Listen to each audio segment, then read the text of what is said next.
Hello all. इस lecture में हम पढ़ेंगे accounting principle, money measurement principle. तो ये क्या होता है प्रिंसिपल? अब आपने देखा होगा, जब आपने अकाउंटिंग की डेफिनेशन पढ़ी थी, accounting is the art of recording, classifying, summarising in a significant manner and in terms of money. In terms of money.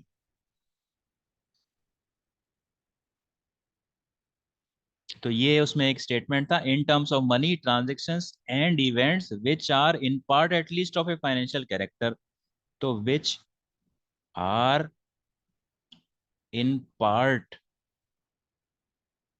Eight least of a financial character.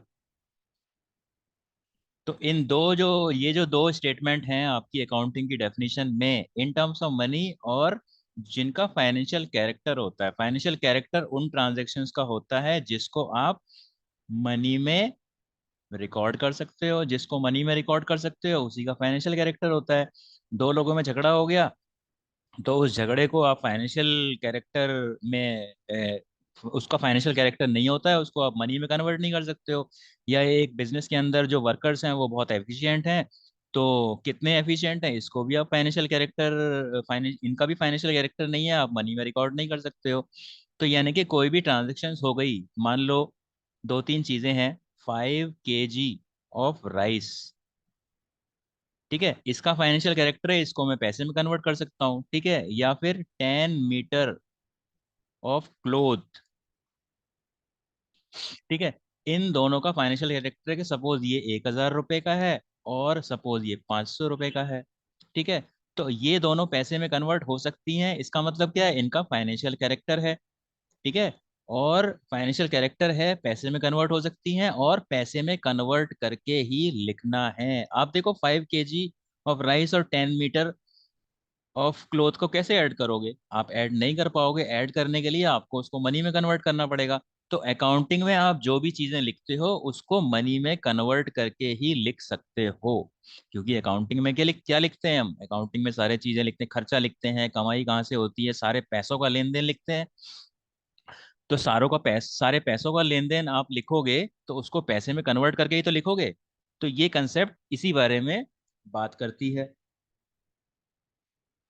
तो अब देखो इस कंसेप्ट में क्या लिखा हुआ है, business should record those transactions which can be expressed in monetary terms और क्वांटिटेटिव इंफॉर्मेशन, ठीक है। तो जिस भी चीज को आप मनी में कन्वर्ट कर सकते हो वही आप अकाउंटिंग में लिख सकते हो, और जिसको मनी में कन्वर्ट नहीं कर सकते उसको अकाउंटिंग में नहीं लिख सकते।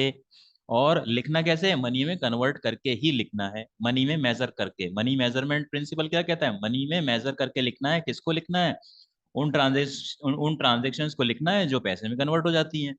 तो such information should be recorded in terms of money rather than their units of measurement such as metre और किलोग्राम। तो मैंने आपको बोला था कि 5 किलो राइस था और 10 मीटर क्लोथ था, तो आप उनको ऐड नहीं कर पाओगे। तो आपको पैसे में कन्वर्ट करके ही उनको रिकॉर्ड करना है। ये कहती है ये प्रिंसिपल, मनी मेजरमेंट प्रिंसिपल। और क्या लिखा हुआ है इसके अंदर? इसके अंदर बुक में आपके ये सब एक्सप्लेनेशन दिया हुआ है, इसका क्या मतलब है। तो देखो, according to money measurement principle, transactions and events that can be measured in money terms are recorded in the books of account of the enterprise। Books of account किसको बोलते हो? अकाउंटिंग में आप जो भी लिखते हो, जो बुक्स बनाते हो, जर्नल की बुक बनाते हो, लेजर की बुक बनाते हो, फाइनल अकाउंट्स बनाते हो, तो जो भी अकाउंट्स में बनाते हो उन सबको मिला के आप क्या बोलते हो? Books of accounts. And स्टेटिंग differently, money is the common denominator in recording and reporting transactions, ठीक है। तो अब इसकी this principle suffers from two major limitations: transactions and events that cannot be measured in money terms are not recorded in the books of account, however important they may be to the enterprise.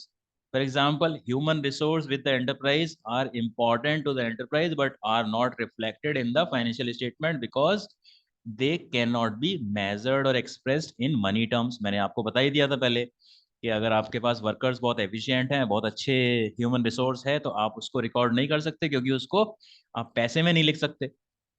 ठीक है, the value of money is considered to have static value as the transactions are recorded at the value on the transaction date. तो money की value change होती रहती है। तो जब आपने खर्च किया, सपोज आपने 10,000 की मशीन खरीदी, तो 10,000 की मशीन खरीदी तो 10,000 में लिखोगे उसको। ठीक है, और मनी वैल्यू बाद में चेंज भी हो गई तो वो इग्नोर कर दोगे, तो आपको 10,000 में लिखना है। तो ये इसकी दो लिमिटेशन हो गई। लेकिन मेनली क्या है, आपको इसको एक्सप्लेन करना आना चाहिए। और एक्सप्लेन कैसे करोगे? आप अकाउंटिंग में जो भी चीजों को रिकॉर्ड करते हो उनको पैसे में कन्वर्ट करके ही लिखोगे। ठीक है, और आपको एक चीज क्या ध्यान रखनी है, accounting does not record qualitative information. Qualitative क्या होता है? वो इंफॉर्मेशन जिसको आप पैसे में कन्वर्ट नहीं कर सकते, या फिर जो न्यूमेरिकल टर्म्स में नहीं लिख सकते हो, है ना। स्टैटिस्टिक्स में आप पढ़ते हो, दो तरह का डेटा होता है, एक तो क्वालिटेटिव डेटा होता है और एक क्वांटिटेटिव डेटा होता है। ठीक है, तो क्वांटिटेटिव डेटा को ही तो आप स्टैट में एनालाइज करोगे, क्योंकि उसको न्यूमेरिकल टर्म्स में लिख सकते हो। तो जिस चीज को आप न्यूमेरिकल टर्म्स में लिख सकते हो उसको एनालाइज कैसे करोगे? ठीक है, तो सच एज क्वालिटेटिव कैसी चीजें होती हैं? Quality of the workers, quality of the management, motivation level of the employees, और गुड और bad image of the company. तो इन सब चीजों को आप पैसे में नहीं कन्वर्ट कर सकते हो, इसीलिए आप इन सब चीजों को अकाउंट्स में नहीं लिख सकते हो। क्यों नहीं लिख सकते हो? क्योंकि इनका फाइनेंशियल कैरेक्टर नहीं होता है। These do not have a financial character. ठीक है, तो फाइनेंशियल कैरेक्टर नहीं है, इसका मतलब क्या है कि इनको हम मनी में कन्वर्ट नहीं कर सकते, और अकाउंटिंग में ऐसी किसी चीज को नहीं लिख सकते जिसको हम मनी में कन्वर्ट नहीं कर सकते। तो अकाउंटिंग की डेफिनेशन में भी मैंने आपको बता दिया, इन टर्म्स ऑफ मनी एक वर्ड आता है, और transactions and events which are in part at least of a financial character. तो ये आपकी अकाउंटिंग की जो डेफिनेशन है, जो AICPA ने दी है, उसमें भी इस चीज के बारे में रेफरेंस है। और आपको मनी मेजरमेंट प्रिंसिपल में यही लिखना है कि आपको सारी ट्रांजेक्शन्स को मनी में कन्वर्ट करके लिखना है, क्योंकि उसके नाम में लिखा हुआ है मनी मेजरमेंट। ठीक है, तो जिसको आप मनी में कन्वर्ट नहीं कर सकते तो उसको अकाउंटिंग में आप नहीं लिख सकते हो। तो ये कंसेप्ट यही बात करती है। So that is it for this lecture. Thank you.